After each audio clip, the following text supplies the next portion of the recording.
I died during a PowerPoint presentation about workplace wellness. The irony wasn't lost on me.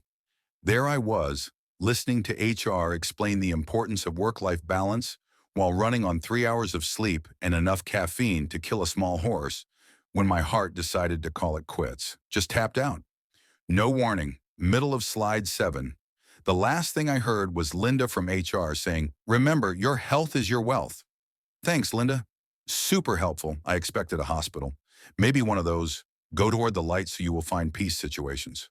What I got instead was waking up in a bed the size of my entire apartment, staring at a ceiling made of wood that probably cost more than my student loans. My first thought, I got kidnapped by rich people. My second thought, why does my body feel like I've been through a blender? I dragged myself to a mirror. Same face stared back. Same dark hair. Same yunchol. But my body looked like it had been living on nothing but sadness and air. Thinner. Paler. Like someone had turned down my brightness settings. Then the memories hit. Not mine, but also mine. Like someone dumped a second person's entire life directly into my brain. This world had alphas and omegas and a whole hierarchy situation that sounded like it was designed by people who really loved making other people miserable. And I was an omega, married to an alpha named Haejoon, who had never looked at me. Not once. In 3 years. I stood there, processing. Died in one world. Woke up in another. Same name. Same face. But now I had wolf instincts, a husband who treated me like decorative wallpaper, and apparently a biological system that made me the bottom of the food chain. Well, I said to my reflection, this is definitely a downgrade. The door opened without knocking. A beta woman in staff uniform walked in, set down a tray with plain toast, and turned to leave. "Hey," I said, "quick question. Does anyone here actually acknowledge my existence, or is this a ghost situation?" She paused. "You're the alpha's husband." "Right, but does he know that?" She left without answering. I stared at the toast. Not even butter. Just bread. Sad, dry bread that probably tasted like cardboard. This was my afterlife. I died and went to carb-only hell. I got dressed in clothes that fit like they'd been bought for someone who actually ate meals and wandered downstairs. The estate was massive. All dark wood and stone and windows showing endless forest. It screamed, "Rich people who want you to know they're rich." I found the kitchen by following the smell of coffee. Haejoon stood by the counter. Tall, broad shoulders, black hair that looked professionally styled even though he'd probably just woken up. He wore a shirt that cost more than my funeral and was reading through correspondence, a cup of coffee in his other hand. I cleared my throat. Nothing. "Morning," I said. His eyes flicked toward me.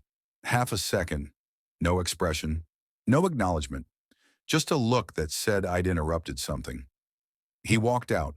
With the coffee pot, I stood there in the empty kitchen and thought, did I just get ghosted in my own house? Technically his house, but still. I made instant coffee, found crackers. I ate standing up because sitting at that massive dining table alone felt too sad, even for someone who'd already died once. By afternoon, I'd explored enough to understand my new reality. This place was designed to make me feel insignificant. Training grounds full of alphas who looked at me like I was a health code violation, gardens buried under snow, hallways that smelled like pine and judgment. I ended up near the courtyard because apparently I enjoy pain. A group of younger pack members stood by the fountain, omegas and betas, all of them wearing athleisure that cost more than my old rent. One of them saw me, Minseo, omega, pretty in that annoying, effortless way. He'd been chasing Haejoon for years, according to the memories I'd inherited. Still chasing. "Oh," Minseo said, loud enough for his audience, "you're awake. Thought maybe you'd finally done everyone a favor. And missed this sparkling conversation? Never." His smile sharpened. "Must be nice. Living in his house, using his name, contributing nothing." "It's actually pretty boring," I said. "You'd think being invisible would come with perks. But no, just sad toast and emotional neglect." One of his friends snickered. "You're pathetic," Minseo said. "Maybe, but I didn't have to work for this ring." I held up my hand. "Plain band. No stones. Practical." You've been auditioning for years, I just showed up. Funny how that works. His face flushed red. I walked away before he could recover. My hands shook. Not from fear, from vindictive satisfaction. That felt good. Petty, but good. I needed air, space, distance from people who looked at me like I was something they'd scraped off their shoe. I kept walking, past the estate boundaries, past the training grounds, into forest. That's when I heard it. A roar. Not an animal sound. Deeper. Older. It rolled through the air like thunder trapped underground. The kind of sound you feel in your chest before your ears process it. I stopped walking. Behind me, back toward the estate, I heard voices shouting, movement stopping. Even from this distance, I could tell everyone had frozen. Someone's voice carried on the wind. Hanbul. Hanbul.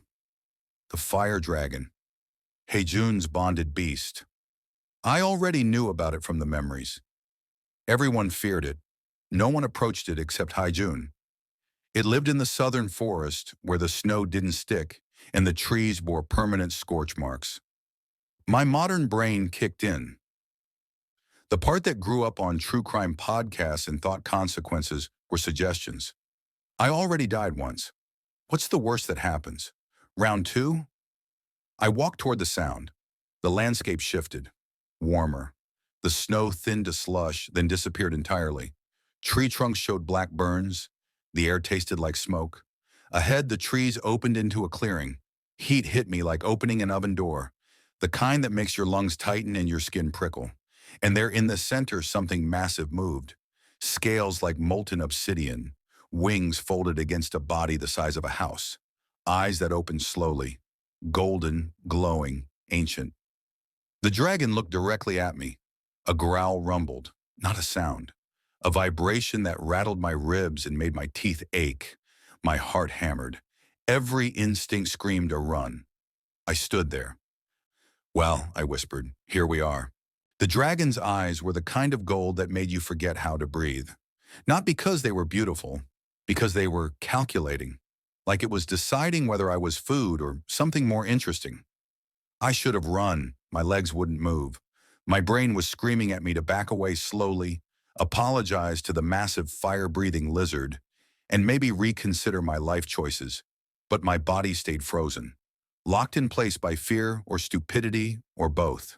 The dragon moved, one step, then another. Each footfall shook the ground. Its wings stayed folded, but the sheer size of it made the clearing feel small. Claustrophobic, like the air itself was running out of room. It lowered its head, slowly, deliberately, until its massive skull was level with mine. I stopped breathing. This close, I could see every detail. Scales that looked like black glass, heat radiating off its body in waves that made sweat beat on my forehead, eyes that burned gold and didn't blink. It sniffed me, one long inhale that pulled my scent into its nostrils. I felt the air move, felt the heat of its breath wash over me when it exhaled. I waited for fire, for teeth, for this to be the second time I died in a week. The dragon made a sound, not a growl, softer, curious. It tilted its head like a dog trying to figure out a new toy. Then it moved closer, its snout pressed against my chest. Gentle, almost careful. The heat should have burned, should have melted skin. Instead, it just felt warm, uncomfortably warm, but not painful. I said. Hi? The dragon rumbled. The sound vibrated through my rib cage. Not threatening, almost pleased. My hand moved before my brain caught up. I reached out, touched the scales near its jaw. They were smooth, hot enough that I should have pulled back, but I didn't.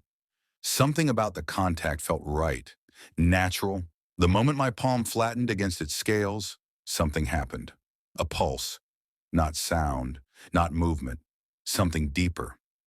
It rolled through my chest like a second heartbeat syncing with my own. Warmth flooded my veins, not burning, just presence, like something ancient recognizing something familiar. The dragon's eyes half closed. It leaned into my touch. I stood there, hand on a creature that could incinerate me without effort, and thought, What the hell is happening? The dragon shifted, moved around me in a slow circle. Its tail dragged through the dirt, leaving furrows. It completed the circle and settled down beside me. Not on top of me, not trapping me, just next to me, close enough that the heat from its body made my jacket unnecessary. I looked at it. It looked back. So, I said slowly, we're friends now? The dragon huffed. Smoke curled from its nostrils. I sat down, slowly, half expecting it to change its mind and eat me. Instead, it shifted closer. Its wing extended slightly, creating a barrier between me and the forest. Like it was shielding me, protecting me. From what, I had no idea. But the intent was clear. I leaned back against its side. The scales were hard but warm, comfortable in a way that made no sense. I should have been terrified, should have been running. Instead, I felt calm, safe. This is insane, I muttered. The dragon rumbled again. Agreement? Amusement? I couldn't tell. Then I heard voices, distant, shouting. Getting closer. The dragon's head lifted, its body tensed, not afraid, alert. Footsteps crashed through the underbrush. Multiple people, running. 3 guards burst into the clearing, full armor, weapons drawn. They saw me and froze. "Don't move!" one of them shouted. I wasn't planning on it. They stared, not at me, at the dragon, at the way it was curled around me, at the way my hands still rested on its scales. "How are you alive?" one of them whispered. "Good question," I said. "Still figuring that out." The dragon growled. Low. Warning. The guards took a step back. "We need to get you out of here," the first guard said. His voice shook. Before it what?" I asked. "It's not doing anything." "That's Hanbul," he said, like I didn't know. "The Alpha's dragon. It doesn't let anyone near it. Seems friendly to me." More footsteps. Heavier. Faster. Haejoon appeared at the tree line. He moved like violence contained in expensive fabric. His eyes scanned the clearing, looking for a body, looking for blood, looking for something to fix or punish. He found me instead, alive, unharmed, sitting against his dragon like it was a particularly warm couch. He stopped walking. For 3 years, Haejoon had looked at me maybe a dozen times. Always brief, always dismissive, like I was furniture he'd forgotten to return. Now he stared. His expression didn't change. Still controlled. Still unreadable. But something in his eyes shifted. Confusion, disbelief, something else I couldn't name. "Yunchul," he said. First time he'd used my name in months. "Hey," I said. His gaze moved to the dragon. "Hanbul." The dragon didn't move, didn't acknowledge him. Its attention stayed fixed on me. Haejoon's jaw tightened. "Come here." The dragon didn't budge. "Hanbul," Haejoon said again, sharper, a command. The dragon's tail twitched, curled tighter around me. I watched Haejoon's face, watched the moment he realized his dragon wasn't listening, wasn't responding, was actively choosing me over him. He took a step forward. Hanbul's head swung toward him, eyes narrowing. A growl rolled through the clearing. Deep, unmistakable. A warning. The guards gasped. One of them dropped his weapon. Haejoon stopped moving. His hand hovered near his side. Fists clenched, unclenched. "It rejected him," someone whispered behind us. "The bond rejected the Alpha." Haejoon's eyes locked on mine. For the first time in 3 years, he was looking at me. Really looking. Like I was something he'd missed. Something he'd underestimated. "How?" he said. One word. Quiet. Almost lost under the sound of the dragon's breathing. I didn't have an answer. Hanbul shifted, pressed closer against my side, choosing me, again. Haejoon's voice cut through the silence like a blade. "Everyone out!" The guards didn't argue.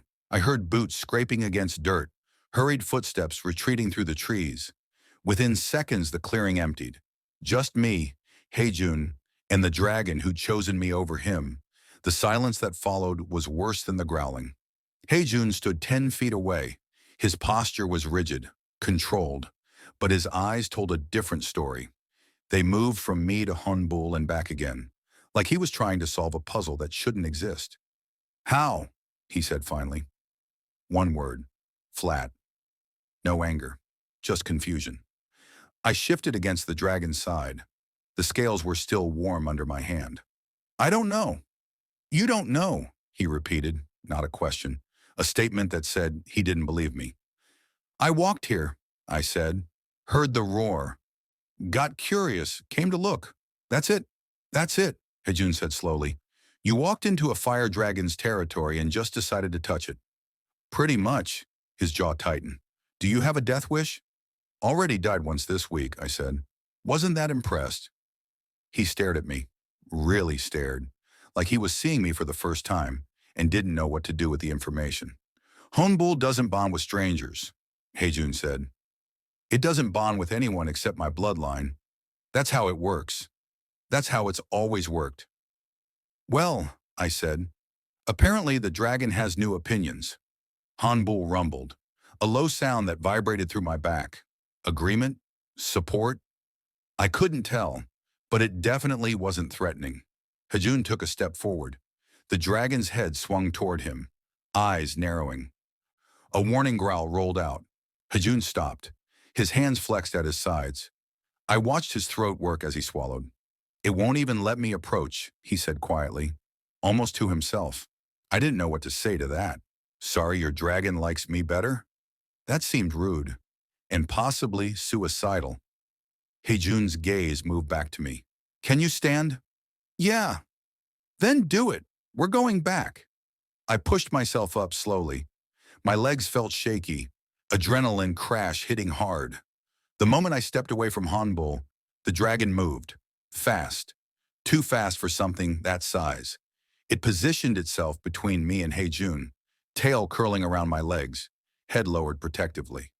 Honbul, Haejoon said. His voice had an edge now. Move! The dragon didn't move. I'm not going to hurt him, Haejoon said. The dragon growled. Haejoon's expression shifted. Something flickered across his face. Hurt? Betrayal? It was gone before I could name it.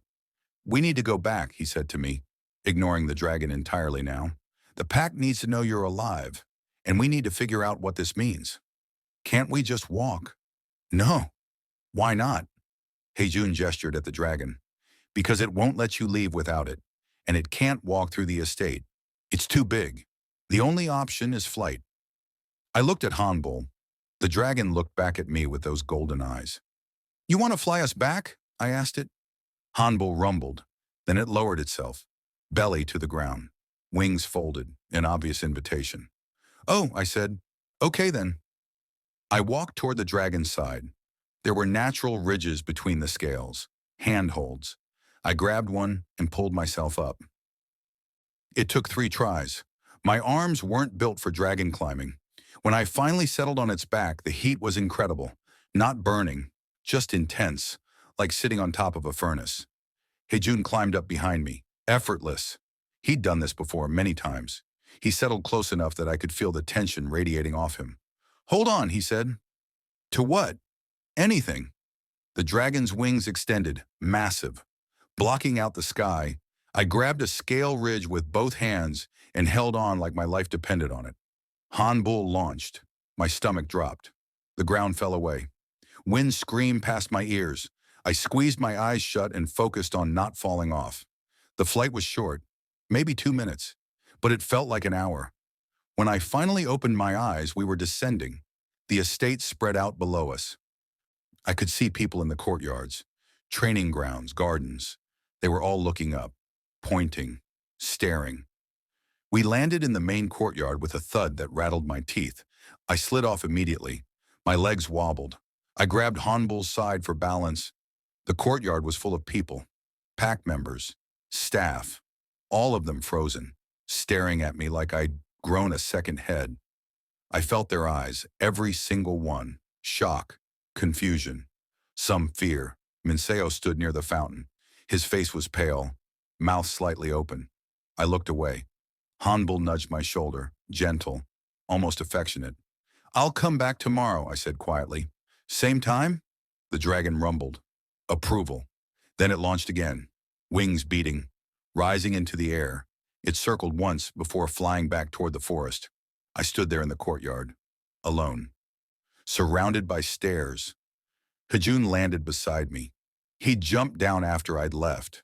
Now he stood close, not touching, but present. "Come with me," he said. Not a request, a command. I followed him through the crowd. People parted, no one spoke. They just watched. We walked through hallways I'd never been in, past rooms I'd never seen. This was the Alpha Wing, the part of the estate I'd never been allowed near.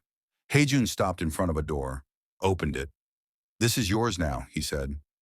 I looked inside. The room was 3 times the size of my old one. Actual furniture, a fireplace, windows with a view. "Why?" I asked. "Dragon proximity," Haejoon said. "Pack security. You need to be closer." Closer to him. He didn't say it, didn't need to. I stepped inside. The room smelled clean, unused. Haejoon didn't leave. He stood in the doorway, watching me.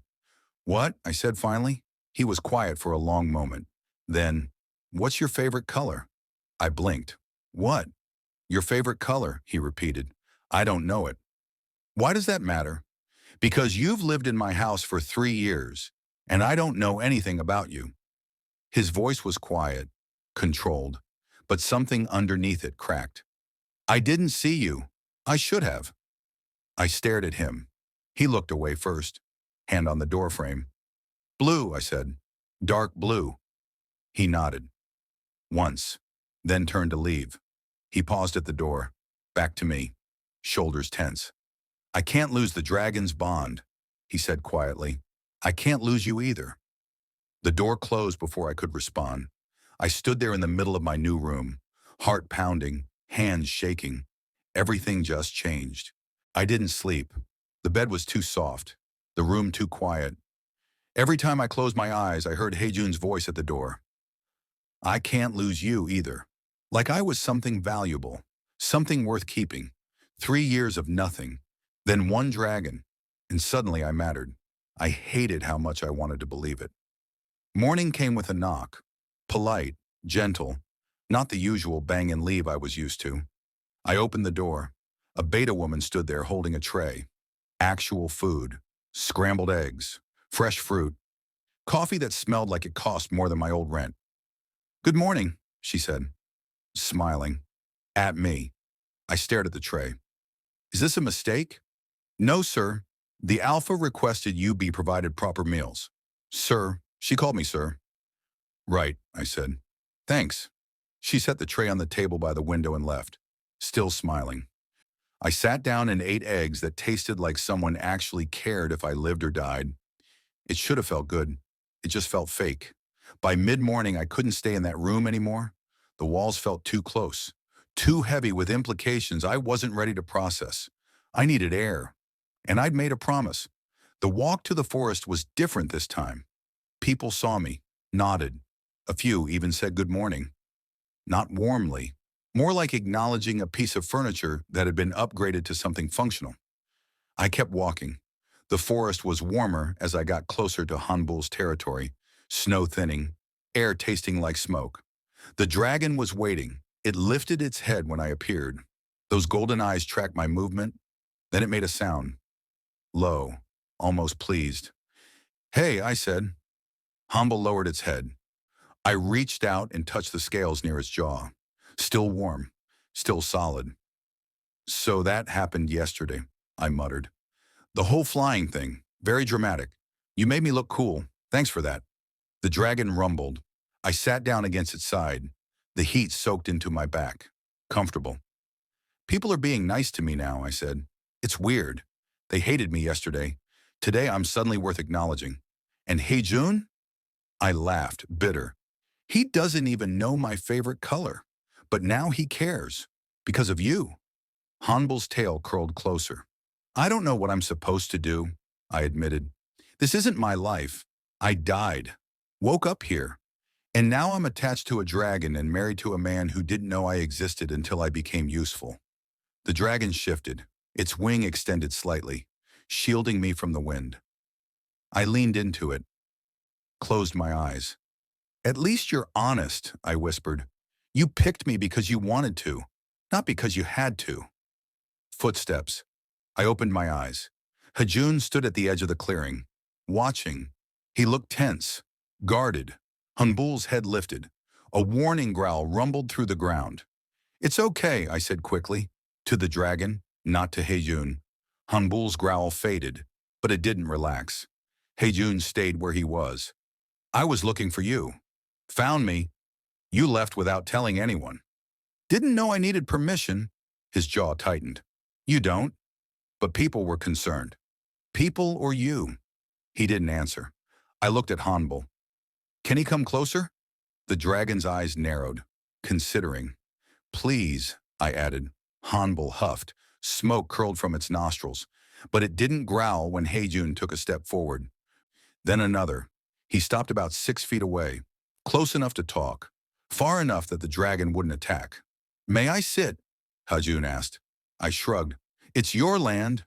It's Hanbul's land." "Fair point." He sat, carefully, keeping his movements slow, non-threatening. The dragon watched him like a hawk. Silence stretched between us. "You're different than I expected," Haejoon said finally. "You didn't expect anything. You didn't notice me long enough to have expectations." He flinched, barely, but I saw it. "You're right," he said. I waited. "I should have seen you," he continued. "I should have tried. I didn't. That's my fault." "Why didn't you?" He looked at the dragon, not at me. "Because it was easier not to." Honest, brutally honest. "I married you because my father made a deal with yours," Haejoon said. "Territory access, trade routes. You were part of the agreement. I signed the papers, did my duty, and then I moved on." "Moved on," I repeated. "Like I was paperwork." "Yes." At least he wasn't lying. "I thought you'd fade into the background," he said. "Live your life. I'd live mine. It seems simpler." "Simpler for you?" "Yes." I looked at him, really looked. He wasn't making excuses, wasn't trying to soften it, just stating facts. "Why do you care now?" I asked. "Because you bonded with Hanbul." "So it's just about the dragon?" "No." He finally met my eyes. "It started with the dragon, but that's not why I'm here." "Then why are you here?" "Because I spent 3 years ignoring someone who deserved better. And I don't know how to fix that, but I want to try." I didn't know what to say to that. Hanbul shifted. Its tail moved closer to me, protective. "I don't trust you," I said quietly. "I know. You ignored me for 3 years. Now you want to try? Because I'm suddenly useful?" "I want to try because I was wrong. And because you're still here. And because when I saw you with Hanbul yesterday, I realized I'd wasted 3 years not knowing the person I married." I looked away. My chest felt tight. "I don't need you to trust me," Haejoon said. "Not yet, but I'd like the chance to earn it." Before I could respond, Hanbul rumbled. Agreement? Approval? I couldn't tell. We sat there in silence, the three of us, until Haejoon stood. "There's a packed dinner tonight," he said. "You're expected." "Expected? You're my husband. People need to see that I acknowledge it." "Bit late for that." "I know." He turned to leave. Paused. "Dark blue," he said. I looked up. "Your favorite color." "I remember now." He walked away before I could respond. I sat there with the dragon, heart racing. "Well," I muttered, "that was something."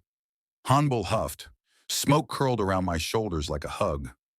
The dinner was excruciating. I sat 2 seats away from Haejoon at a table full of pack members who'd spent 3 years pretending I didn't exist. Now they smiled, asked questions, acted like we were all friends. Minseo sat across from me, smiling. Perfect hair, perfect face, perfect everything. "Yoon Sheol," he said warmly, "it's so good to finally talk to you properly." "Is it?" "Of course. I always wanted to connect. But you were always so—" He paused. "Distant." I took a sip of water.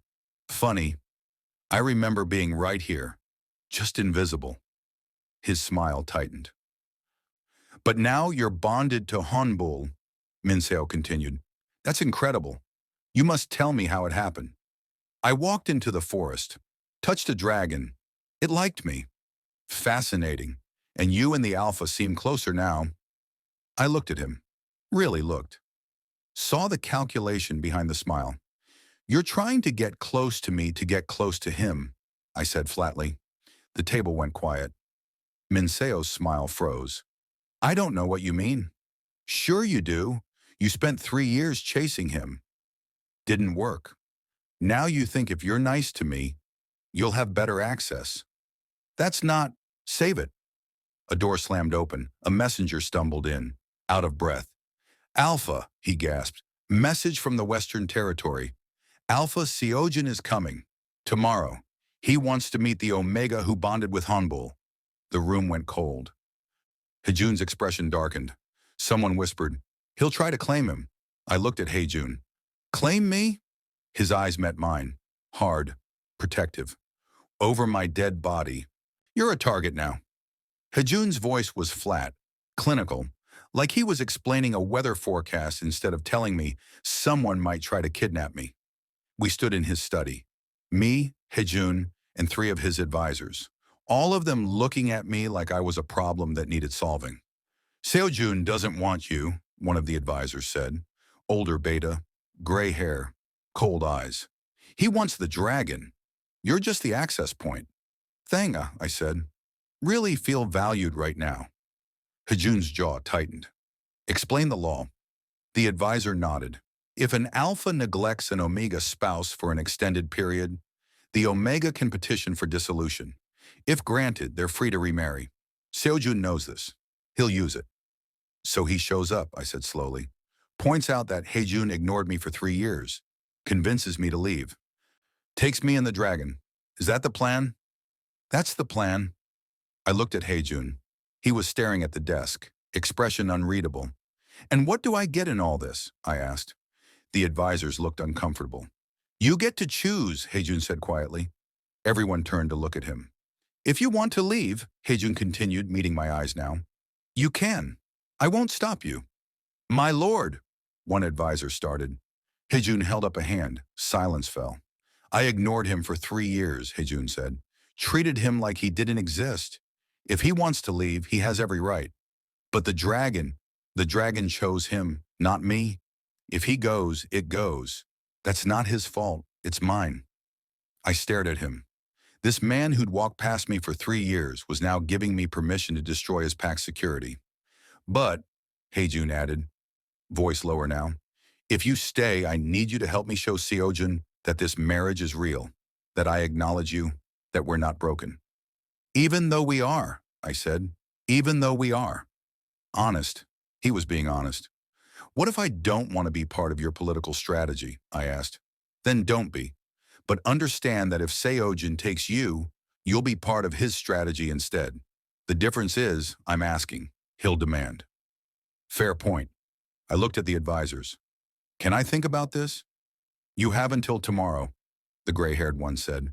Haejoon arrives at noon. Great. No pressure. I left the study before anyone could stop me. Morning came too fast. I barely slept. Again. Spent most of the night staring at the ceiling, trying to figure out what I actually wanted. Stay with a man who ignored me but was trying to change? Or leave with a stranger who wanted me for what I could give him? Neither option felt good. A knock interrupted my thoughts. Different than yesterday. Sharper. I opened the door. Haejoon stood there. He looked tired, like he hadn't slept either. He'll be here in 2 hours, Haejoon said. I know. I need to know if you're staying. I haven't decided. His expression didn't change, but something in his eyes flickered. Fear, loss, gone before I could name it. If you stay, he said carefully, I need you beside me when he arrives. Show unity. Make it clear we're together.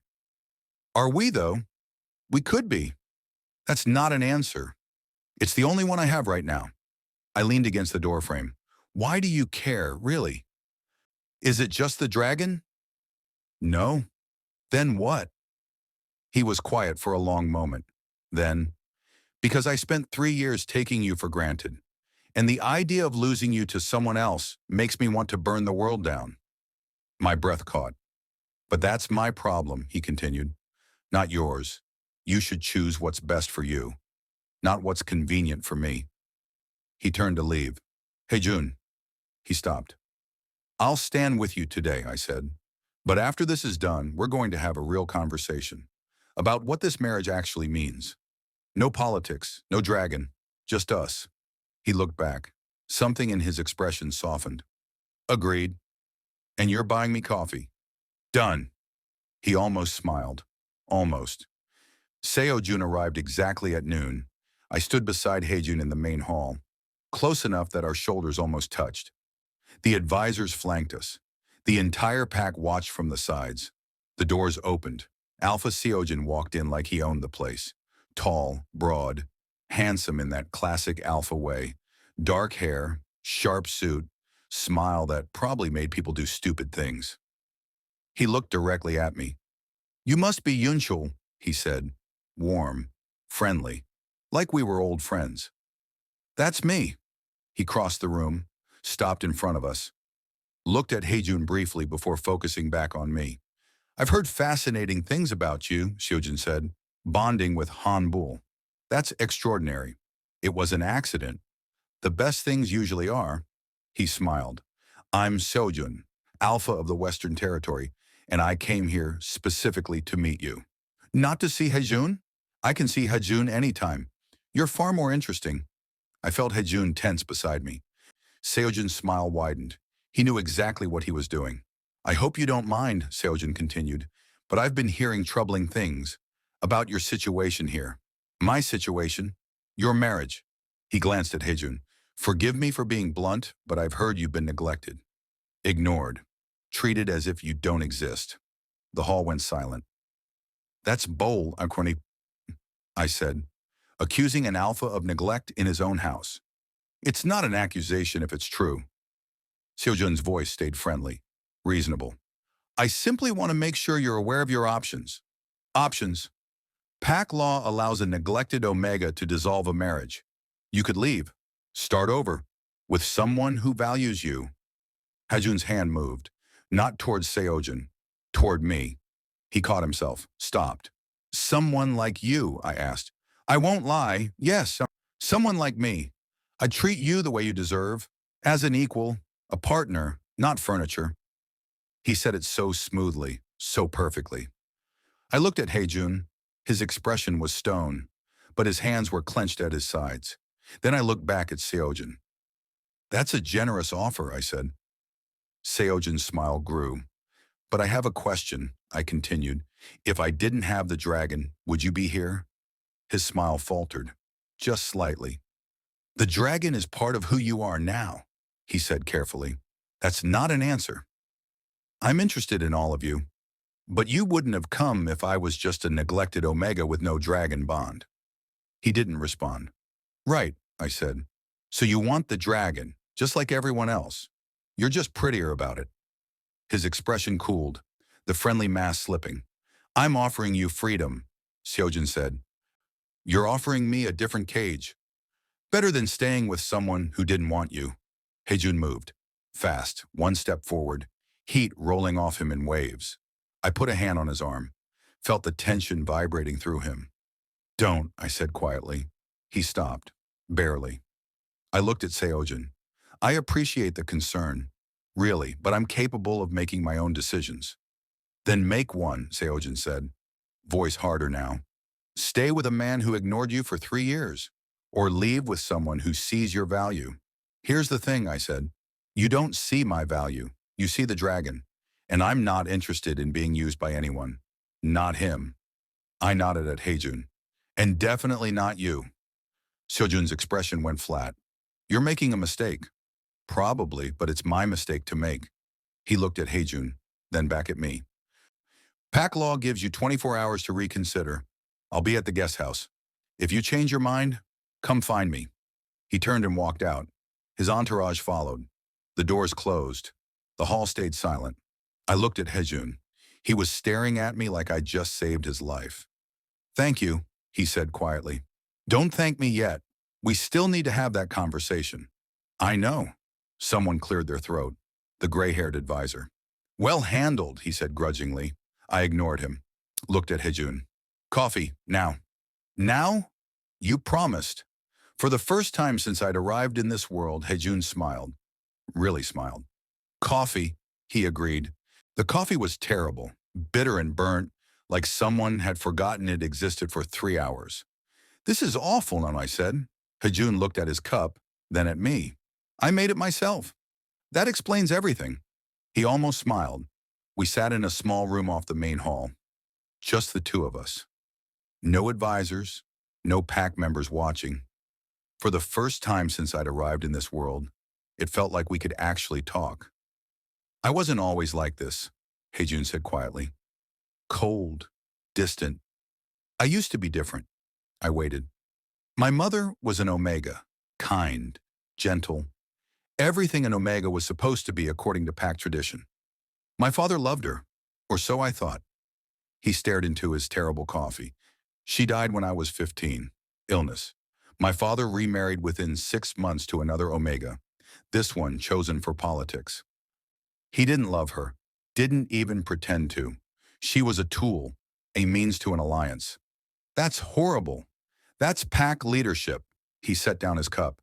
I learned early that love makes you weak, that attachments are liabilities. So when my father arranged our marriage, I treated it the same way. A transaction, nothing personal. Just business. Just business. He looked at me now, really looked. I convinced myself you didn't matter, that ignoring you was easier than risking anything real.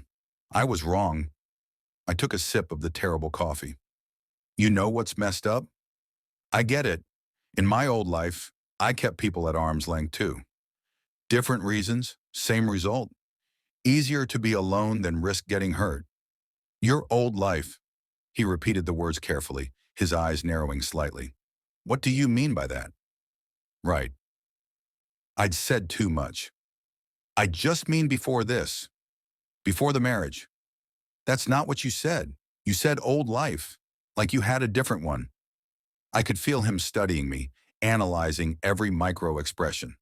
It's complicated. Try me. I hesitated, then decided honesty was better than half-truths. I died in another world. Woke up here, same name, same face, different everything else.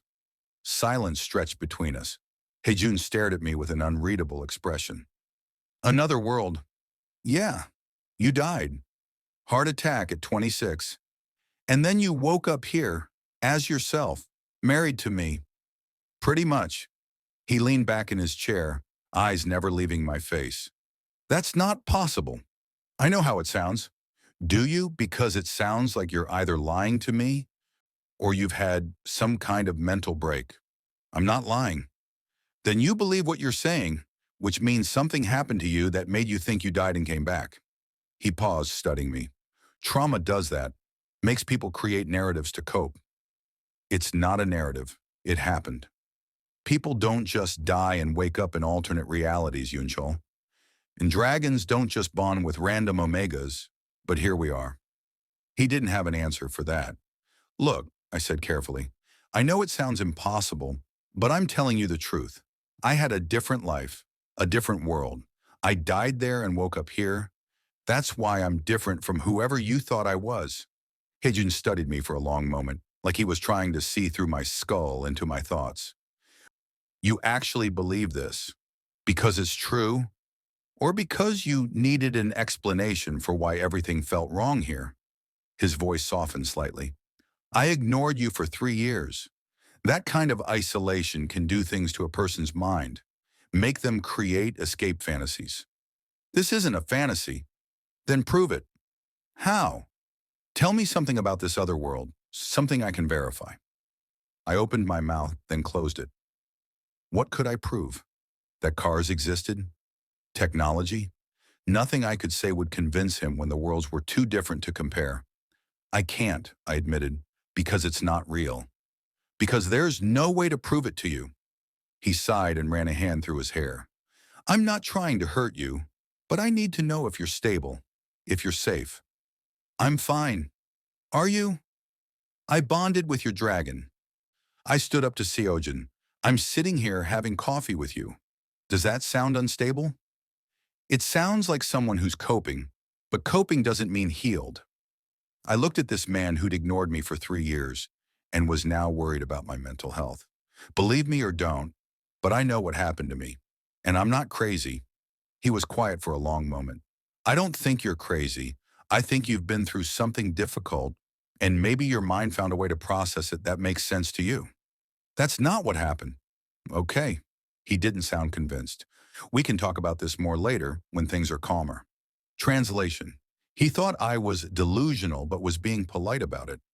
What makes you happy? He asked, clearly changing the subject. I should have been annoyed, but part of me was relieved we weren't talking about the transmigration anymore. Coffee that doesn't taste like burnt regret? Good books. Days where nothing goes wrong. I paused. Being seen by someone who matters. Do I matter? Dangerous question. You're starting to. Something in his expression shifted. Relief, maybe, or hope. He opened his mouth to respond. The door slammed open. A young beta stumbled in, face pale and out of breath. Alpha, the dragon. Something's wrong. My chest tightened with instant instinctive fear. I was running before Haejoon could move, through hallways and out the doors across the grounds. My lungs burned and my legs screamed, but I didn't care. The forest was ahead. I could hear Hanbul's roar, not the usual rumble, but something different. Distressed, angry, scared. I crashed through the trees as branches tore at my clothes. The clearing opened ahead, and Hanbul was there, pacing and growling. Its head swung back and forth like it couldn't focus, movements disoriented and confused. Hanbul, I shouted. The dragon's head snapped toward me, relief flooding its golden eyes. Then figures stepped out from the trees. 6 of them. Haejoon's people, all armed. One held a small device that emitted a high-pitched sound. Too high for me to hear clearly, but Hanbul flinched every time it pulsed. There he is, one of them said. I took a step back, but it was too late. 2 of them rushed me, and I threw a punch that connected with someone's jaw. I felt satisfaction for half a second before arms grabbed me from behind. Let go! I twisted and kicked, making contact with someone's knee. They cursed but didn't let go. Hanbul! The dragon lunged forward, but the device pulsed, and Hanbul roared in pain, staggering back. Stop it! You're hurting! A hand clamped over my mouth. I bit down hard and tasted blood. Someone hit me, not hard enough to knock me out, just enough to daze me. My vision blurred. I heard footsteps, heavy and running. Haejoon! I tried to yell, but it came out muffled. Through the trees, I saw him burst into the clearing, with eyes blazing, and his face twisted with rage I'd never seen before. Get your hands off him. His voice wasn't human. It was alpha command, pure and absolute. Haejoon stepped out from behind a tree, calm and collected, smiling. Too late. The men started dragging me backward. I fought and thrashed as my feet scraped against dirt, but nothing stopped them. Hanbul tried to move, but the device pulsed again, and the dragon's legs gave out. You wanted him to choose, Haejoon said to Haejoon. He chose wrong, so I'm correcting that mistake. Haejoon moved faster than I'd ever seen anyone move. He reached the first man, and there was a crack before the man went down. Haejoon's smile faded. Stop him. 3 men rushed Haejoon, but he took them apart with efficient, brutal precision. The device pulsed again, and Hanbul's roar shook the ground, but this time it wasn't pain. It was rage. The dragon's eyes snapped open, fully focused, as the disorientation burned away under pure protective instinct. Fire built in its throat. No, Haejoon started. Too late. Hanbul unleashed a column of flame that tore through the clearing. The device melted and the man holding it screamed. The hands holding me loosened just slightly. Enough. I drove my elbow back, connected with ribs, and twisted free before falling to my knees. Haejoon was beside me in seconds, his hand on my shoulder. Are you hurt? I'm fine. Hanbul landed between us and Haejoon's remaining men, with wings spread and fire dripping from its jaws. Haejoon stood and stepped forward, side by side with the dragon. They moved as one, Haejoon's fists and Hanbul's claws, fire and fury. It was over in less than a minute. 4 men lay unconscious, or worse, and Haejoon stood alone with blood on his shirt, injured but alive. Haejoon stalked toward him. You attacked my husband in my territory. He's not yours, Haejoon spat. You never wanted him. I want him now, Hanbul growled in agreement. Sojun looked at me, then at Haejoon, then at the dragon before taking a step back. This isn't over, he said. Leave, now. Seojin stared for another moment, something cold passing through his eyes before he turned and ran into the trees. The clearing went silent except for heavy breathing. Haejoon turned and crossed the distance between us, his hands framing my face with surprising gentleness. Are you hurt? No, You're shaking. I was. Hanbul moved closer and pressed its massive head against my side. I'm okay, I whispered. Haejoon's thumb brushed my cheek, his eyes still blazing with protective rage. If he'd taken you, he stopped, unable to finish. He didn't. Behind us, through the smoke and settling dust, I saw movement in the trees. A shadow watching. Seojun, still there. Our eyes met across the distance, and he mouthed two words, not over. Then he was gone. I grabbed Haejoon's wrist. He's not done. I know. He's going to come back. Let him try. His voice was steel. Next time, I won't let him leave. His hands were shaking. Haejoon's hands. The same ones that had torn through Seojin's men without hesitation. Now they trembled as they examined the bruises forming on my wrists. You're hurt, he said quietly. I'm fine. You're not fine. His thumb brushed over a dark purple mark where someone had grabbed me too hard. They could have taken you. They could have. They didn't. He looked up at me. We were in his study, door closed, the rest of the world locked outside. His eyes were different now. Not the cold indifference I'd gotten used to. Something raw, exposed. I saw them grab you, he said. Saw you fighting. And for a moment I thought I was too late, that I'd lose you before I ever really had you. My breath caught. You have me now. Do I? Instead of answering, I reached up and touched his face. His jaw was tight, still tense from the fight. But when my fingers made contact, some of that tension drained away. You can't sleep alone tonight, he said. Is that an order? It's a request. He caught my hand, held it against his cheek. I need to know you're safe, that you're close. Security reasons? No. The honesty in his voice cut through me. Selfish reasons.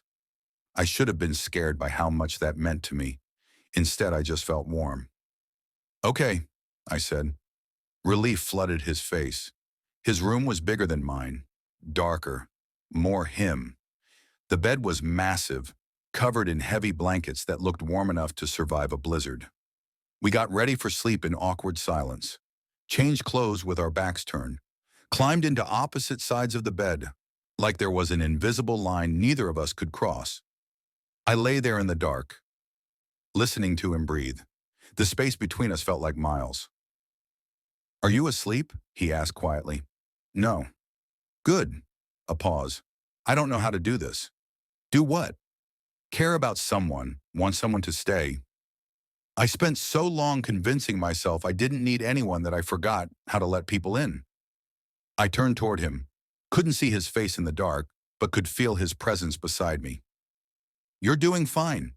Am I? His voice was rough. Because when I saw Seojin's men dragging you away, I wanted to burn everything down. Not for the pack, not for the dragon, for you. My heart hammered against my ribs. Haejoon! You said you don't trust me yet.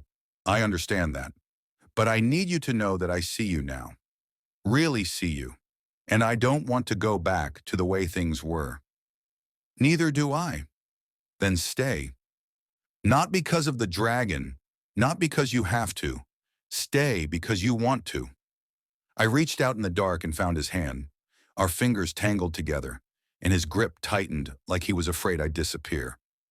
I'm not going anywhere, I whispered. He pulled me closer, not demanding, just needing.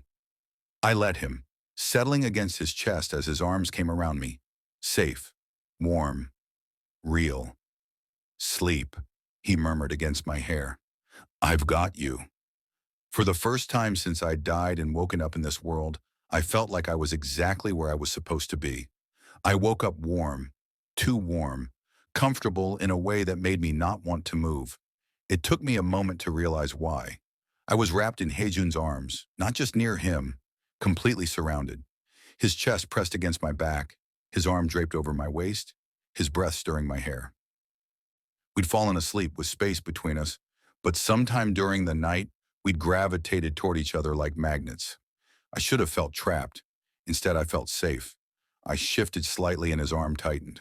A low sound rumbled from his chest, almost a growl, but softer, protective. "Don't move," he mumbled, voice thick with sleep. I wasn't going anywhere. "Good." He buried his face against my neck. "Stay." We lay there for another minute, maybe two. Neither of us acknowledging what this meant, that we'd chosen this closeness even unconsciously. Finally, he pulled back enough to look at me. His hair was a mess, eyes still heavy with sleep. He looked younger like this, less guarded. "Hi," I said. "Hi." He didn't let go of me. "This okay?" "Yeah." Something in his expression softened. His hand moved to my face, thumb tracing my cheekbone. The touch was gentle, careful. "I could get used to this," he said quietly. "Me too." We stayed like that until someone knocked on the door, reality crashing back in. Haejoon pulled away reluctantly and called for them to enter. A beta advisor stepped inside, eyes widening slightly when he saw us both in the bed. But he recovered quickly, focusing on Haejoon. "Alpha, the council is assembled. They're waiting." Haejoon nodded. "We'll be there." The advisor left. I sat up, running a hand through my hair. "What's the meeting about?" "Haejoon." Haejoon's voice hardened. "What he did was an act of war. The pack needs to know how we're responding." "And how are we responding?" He looked at me. "That depends on you." The council room was packed, every important pack member crammed around the long table. They all watched as I walked in beside Haejoon. No longer trailing behind, no longer invisible, equal. Haejoon took his seat at the head of the table. I sat to his right, the chair directly beside him, the position reserved for his partner.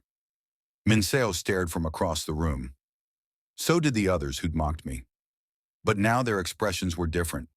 Wary, respectful, maybe a little afraid. Haejoon's attack was unprovoked, Haejoon began. He entered our territory, used a device to harm Hanbul, and attempted to kidnap my husband. This is an act of war. Murmurs around the table. Agreement. Anger.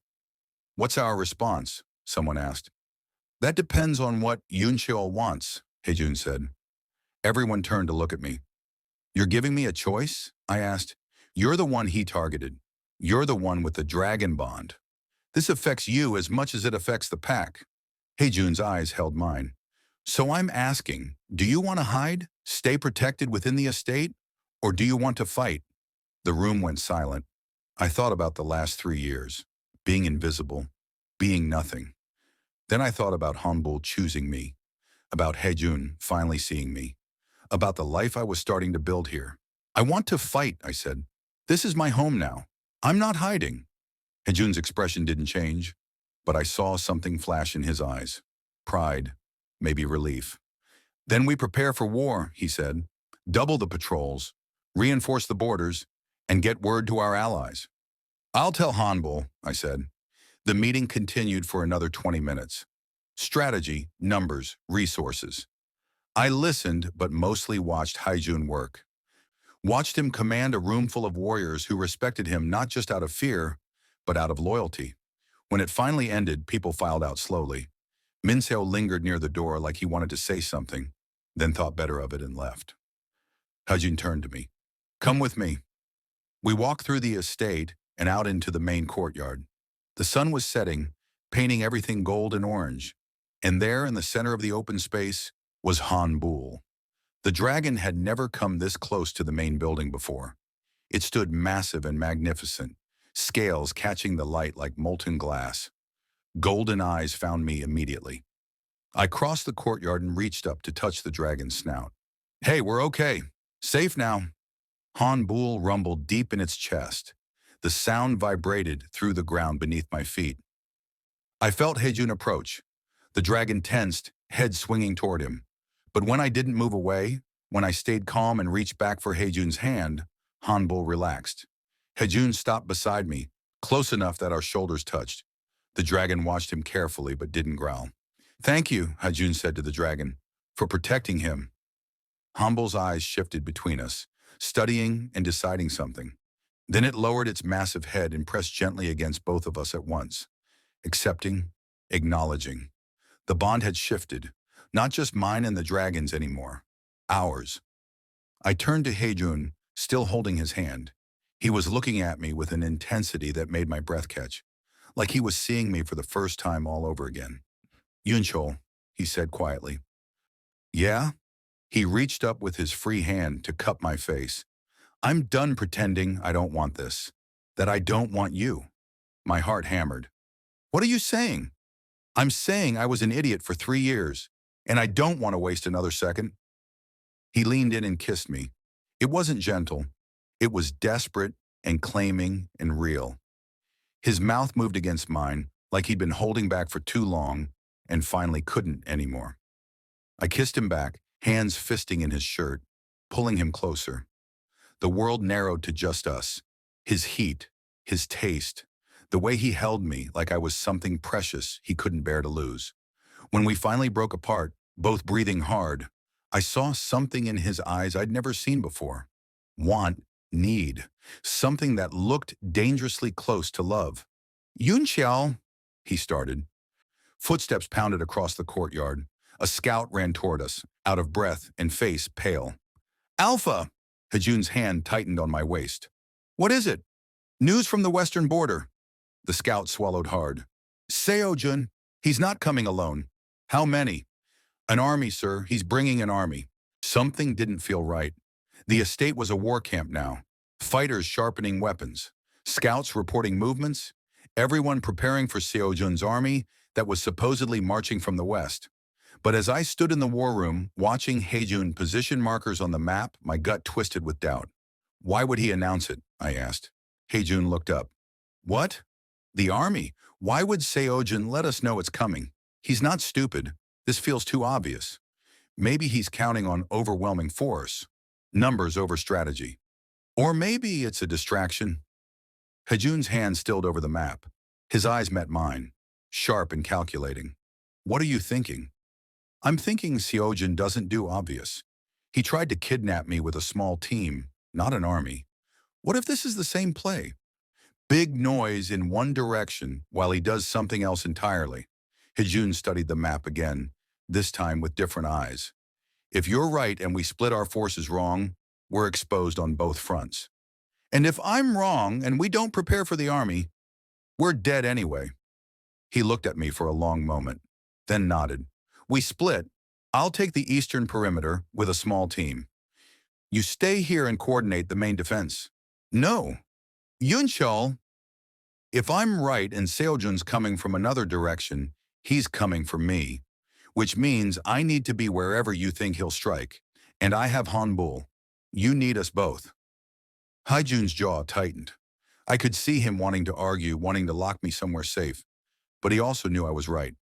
Fine, he said finally, but you stay close to me, and if things go wrong, you run. Deal. We mobilized within the hour. Most of the pack stayed positioned for the Western Army. Haejoon, myself, and 20 of his best fighters headed east toward the cliffs. The terrain there was rough, harder to navigate, but it offered hidden paths into the estate if you knew where to look. Haejoon would know. Hanbul met us at the forest edge. The dragon had been pacing for the last hour, agitated in a way I'd never seen. Not scared, anxious, like it could sense something coming. What is it? I asked, pressing my hand to its scales. The dragon's head swung toward the cliffs. A low growl rumbled through its chest. No, I said to Haejoon. Something's coming from that direction. Then we're in the right place. He turned to his fighters. Spread out, stay quiet. If they're coming, we let them get close before we strike. We moved into position among the rocks and trees, waiting. The sun was setting, painting everything in shades of orange and red. My heart hammered against my ribs. Every shadow looked like a threat. Then I heard it. Footsteps, quiet, careful. Multiple people trying to move without being detected. Haejoon's hand found mine in the dark. One squeeze. Ready. The figures emerged from a hidden path between the cliffs.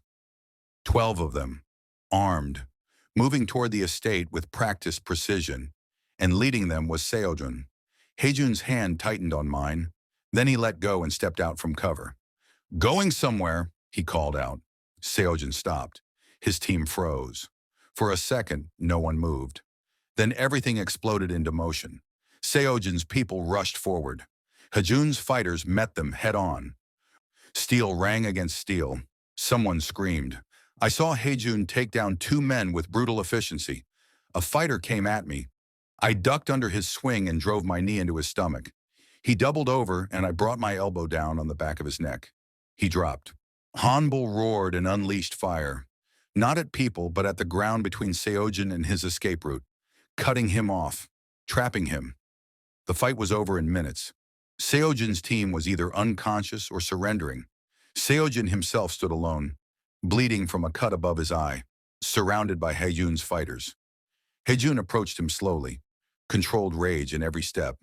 "You attacked my territory, tried to take my husband, sent an army as a distraction while you snuck in like a coward. It would have worked if not for him." Haejoon's eyes found me. "He's smarter than you gave him credit for." "I know exactly how smart he is." Haejoon grabbed Haejoon by the collar. "What I don't know is why you're so obsessed. It's not just about the dragon, so tell me, why?" Haejoon smiled, blood on his teeth. "Because I know what he is." My stomach dropped. "What are you talking about?" Haejoon demanded. "After I saw him with Hanbul, I consulted a seer, an old woman who specializes in dragon bonds. She told me something impossible." Haejoon looked directly at me. "Your husband's soul doesn't belong to this world."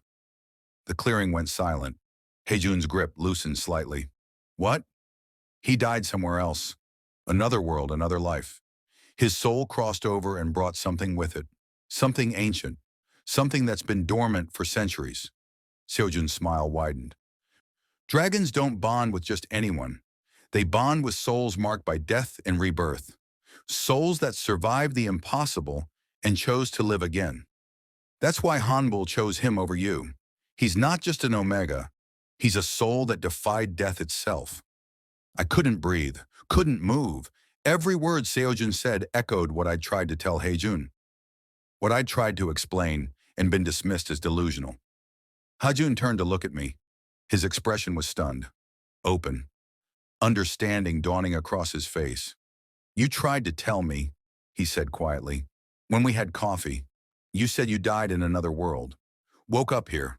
I didn't believe you. You thought I was crazy. I was wrong." He crossed the distance between us and took my hands. "I'm sorry. I should have listened. Should have believed you. How could you?" "It sounds impossible, but it's true." He looked at me like he was seeing me for the first time all over again. "Everything you said, you really did die. Really did come from somewhere else. Yeah. And you're still here. Still chose to stay. Even after everything. Where else would I go?" Something in his expression cracked. He pulled me close and pressed his forehead against mine. "I'm sorry for not seeing you, for not believing, for all of it." "Haejoon!" A sound interrupted us. Deep, resonant. Hanbul's roar, but different, softer, calling. I turned toward the dragon. It was looking at me with those golden eyes, and suddenly I felt something shift. Not physical, mental, emotional. A presence in my mind, not words, feelings, images. I saw my death. The moment my heart stopped, the darkness that followed, and then something else. A spark, a thread of light pulling me forward, across impossible distances, across worlds, to here, to the dragon. The images shifted. I saw fire, creation, something ancient and primal that I'd carried without knowing. Something from my old world that followed me into this one. The dragon had been waiting, searching, for a soul like mine, one that had died and refused to stay dead, one that chose life even when death came calling. The presence in my mind formed something that felt like words. Lost. Now home. I gasped and stumbled back. Haejoon caught me. "What happened?" he demanded. "What did it do?" "It spoke to me." My voice shook. "Hanbul spoke to me." What did it say? That I was lost and now I'm home. I looked at the dragon, at Haejoon, at the world I'd died to reach. I didn't just randomly end up here. I was called. The dragon was waiting for me. For someone like me. Someone who survived death. Why? Haejoon asked. I don't know. I looked at Hanbul. The dragon's eyes glowed brighter. But I think something's beginning. Something bigger than just us. The dragon rumbled. Agreement, confirmation, and deep in my chest, I felt something ignite. Something that had been sleeping since I died. Something ancient and powerful in mine. Whatever came next, I was ready. I chose mercy. Haejoon knelt in the dirt, hands bound, blood drying on his face. Haejoon stood beside me, waiting for my decision. The pack surrounded us, watching, waiting to see what the Omega, who'd been invisible for 3 years, would do with power. Banish him, I said. Haejoon's head snapped up. He'd expected death, maybe wanted it. Strip him of his territory rights, I continued. Send him west with nothing but the clothes he's wearing. If he ever sets foot in our lands again, then we finish this. But for now, let him go. You're making a mistake, Haejoon said. I'll come back. No, you won't. I crouched down to his level. Because you're not stupid enough to try this twice. And because whatever you thought you'd gain from me isn't worth dying for. Go build a new life somewhere else. Just not here. Haejoon's hand rested on my shoulder. You heard him? Get him out of my sight. 2 guards dragged Haejoon away. He looked back once, expression unreadable. Then he was gone. The pack erupted into cheers. The celebration lasted until dawn. The great hall was packed with people drinking, eating, telling stories about the battle. Someone started singing. Others joined in. The energy was electric, victorious, alive. I sat beside Haejoon at the head table, his hand resting on my thigh under the table where no one could see. A quiet claim, a private promise. You're smiling, he said. Am I not allowed to smile? You're allowed to do whatever you want. His thumb traced circles against my leg. I'm just not used to seeing you this relaxed. I'm not used to being celebrated instead of ignored. Get used to it. He leaned closer, voice dropping. Because I plan on celebrating you every chance I get. Heat flooded my face. Haejoon! What? I'm being honest. A figure approached our table. Min Seo. He looked nervous, hands clasped in front of him, like a kid about to confess to breaking something. Can I speak with you? He asked. Looking at me, not Haejoon. I nodded. Go ahead. I wanted to apologize for how I treated you, for the things I said. You didn't deserve any of it, and I was cruel because I was jealous and bitter. He took a breath. You saved us today. Your strategy, your bond with Hanbul. We'd all be dead if not for you. So thank you, and I'm sorry. I studied him, looking for the calculation, the angle. Found nothing but genuine regret. I accept your apology, I said. But understand something. I'm not the same person who let you walk over him anymore. That version of me is gone. I know, Min Seo nodded. And I'm glad. You're stronger than any of us gave you credit for. He left after that. Haejoon watched him go, then looked at me. You handled that well. Did you expect me to throw a drink in his face? Part of me hoped you would. I laughed, actually laughed, and Haejoon smiled like he'd won something precious. Come with me, he said suddenly, standing and pulling me up with him. Where are we going? Somewhere quieter. We slipped out of the hall and into the cool night air. The estate was quiet here, away from the celebration. Just us and the stars and the sound of our footsteps on the stone. Haejoon led me to a balcony overlooking the forest. The moon was full, painting everything silver in shadow. I need to tell you something, he said. Okay. I'm falling for you. The words came out rough, uncertain, like he wasn't sure how to say them.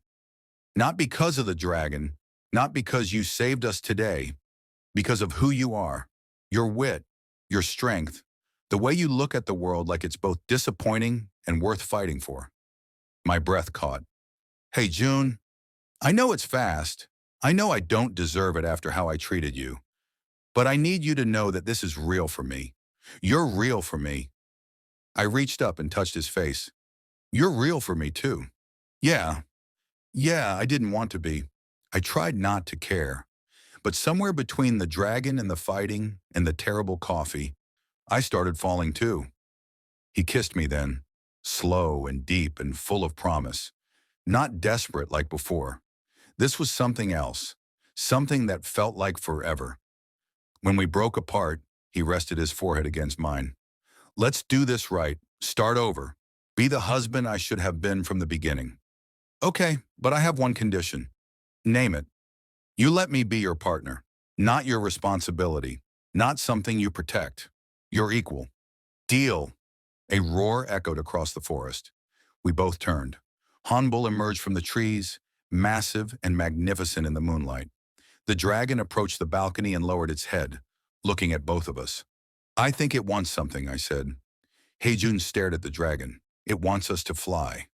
Both of us? Both of us. We climbed onto Hanbul's back together. Haejoon behind me, arms wrapped around my waist. The dragon launched into the air and my stomach dropped as the ground fell away. We soared over the territory, over forests and cliffs in the estate below. The wind whipped past us and I felt free in a way I'd never experienced. Not in my old life, not in this one. Just pure, unfiltered freedom. Haejoon's arms tightened around me, his breath warm against my neck. This is incredible. Yeah, it really is. We flew until the sky started to lighten, pink and orange spreading across the horizon. Hanbul brought us back to the estate and landed gently in the courtyard. I slid off first, legs shaky. Haejoon followed and immediately pulled me close. Thank you, he said to the dragon, for choosing him, for saving him, for bringing him to me. Hanbul rumbled, approval, acceptance. Then it launched again, flying back to the forest where it belonged. We stood there in the dawn light, watching it go. Come on, Haejoon said. Let's go home. Home. The word settled in my chest like it belonged there. We walked back to our shared room. Not his room or mine, ours. Haejoon closed the door behind us and pulled me into his arms. I'm going to spend the rest of our lives making up for the 3 years I wasted, he said. That's a long time. I have a long time to make up for. I smiled against his chest. I'm going to hold you to that. Please do. We stayed like that for a while, just holding each other. No rush, no urgency, just presence. Eventually, we moved to the window. Haejoon stood behind me, arms wrapped around my waist, chin resting on my shoulder. We looked out at the territory together, at the forests and mountains and sky. What do you think it means? Haejoon asked. The dragon choosing you, your soul crossing worlds, all of it. I don't know. Maybe I'm supposed to do something. Maybe it was just chance and I'm reading too much into it. Or maybe you're exactly where you're supposed to be. I leaned back against him. Yeah, maybe I am. In the distance, I could see Hanbul perched on a cliff, watching over the territory, watching over us. I died once in a world I barely remembered. Woke up in a marriage that felt like a prison, bonded with a dragon that saw something in me I didn't know existed. And somehow, against all logic and reason, I'd found my way here. To this man, to this place, to this life. I wasn't the forgotten husband anymore. I wasn't invisible. I wasn't nothing. I was home. And for the first time in 2 lives, that was enough. The end. If you've ever felt invisible, like you didn't matter to the people who should have seen you, this story was for you. Yuncheol went from forgotten to chosen, from ignored to irreplaceable, from surviving to finally living. Sometimes it takes to trying, find out where you truly belong. If this story moved you, made you feel something, or reminded you that even the overlooked can become powerful, hit that like button and subscribe for more stories about finding home in the most unexpected places. Because everyone deserves to be seen, everyone deserves to matter, and everyone deserves their dragon.